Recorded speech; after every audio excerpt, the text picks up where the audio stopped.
Let's say I want to go somewhere and my friend gives me this map.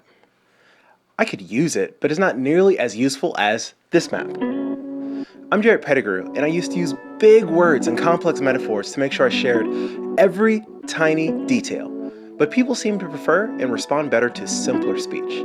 And today, I'll show you how to go from here to here.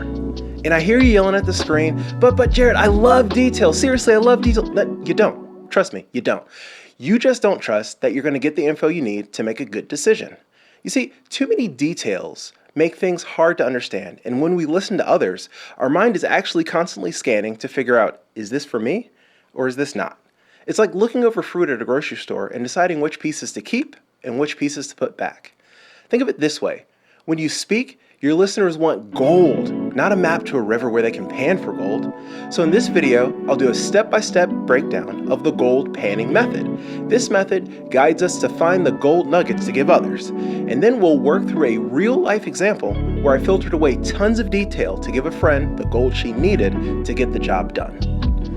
Panning for gold is hard work. And if we have the message to share, we have to do the work and make it clear for the people we're giving it to. So first thing we need to do is find a gold-bearing river. This is our why, the purpose of our communication. Do we want to share information or ideas? Do we want to build rapport? Do we want to influence, inspire, and persuade? Do we want to control and coordinate? All right, we know why we want to share our message now? Good. Now we need to scoop gravel from the riverbed into the gold pan. And this lump of gravel is the unrefined version of what we want to communicate. To our eyes, it's beautiful, gleaming, exciting, but it's still a lump of gravel. And most aren't going to see the value in this because everything in this lump of gravel that's not gold is unnecessary detail around the message we want to share. So to figure out what in this lump of gravel isn't gold, we have to consider who we're talking to. So this is where we need to submerge and shake our pan. This is where we ask ourselves, how do they want to receive the message? Do they want raw data in a spreadsheet? Do they want imagery and examples? Another question to ask is, what is familiar to the audience? If we were to say something like, we don't have enough bandwidth to deliver that on time. If this is an executive talking to a client who has a huge surprise order, the executive is actually saying, our production schedule is booked solid and we can't add anything extra.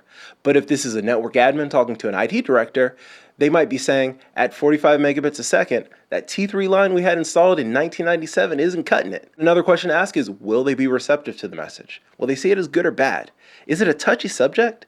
Did that IT director get T3 tattooed on his arm 2 to 3 to 7 to 10 years ago? Maybe it's time to persuade him to let it go. Introspection is huge here, so this is where we need to tilt and swirl our pan. We need to ask, what could cause my audience to stop listening? Does my audience know me? Does my audience trust me? Does my audience have a reason to listen to me? If not, give them a reason. How will the information benefit them? I mean, if the information's benefited me, chances are that it can benefit them. So maybe this is where I slow roll it. I take the chance to talk about those benefits and then I go away for a little bit.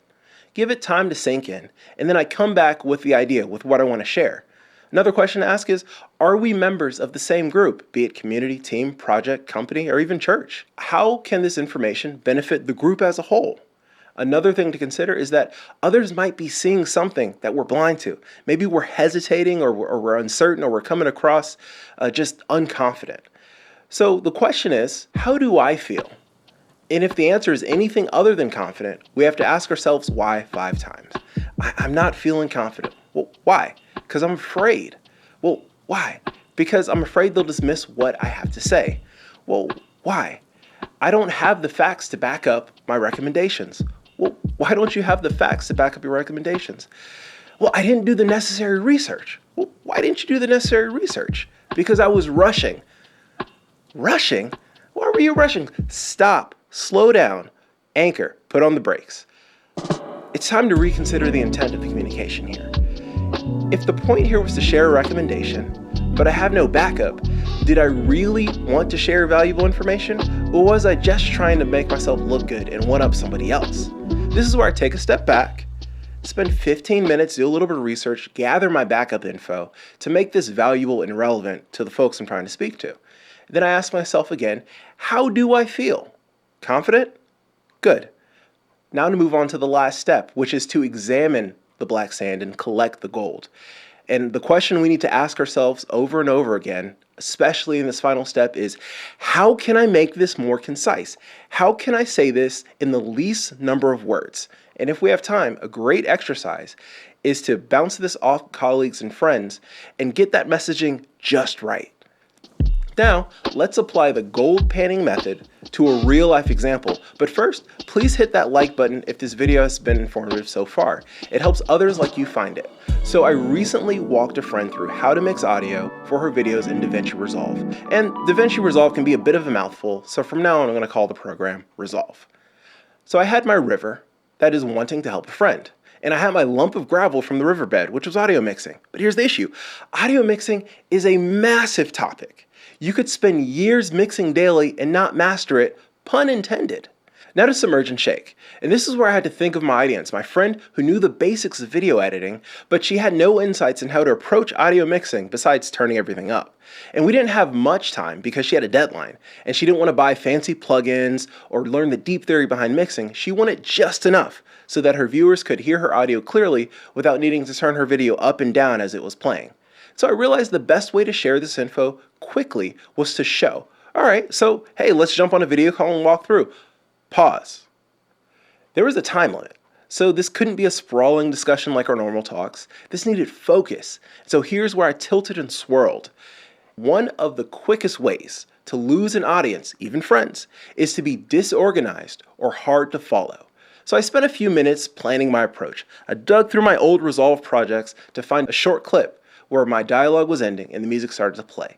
And after resetting the audio to default, there was a moment in this short clip where the music overpowered my voice, and I'd focused the lesson on fixing this moment, confident that she could use this short lesson to mix her entire video.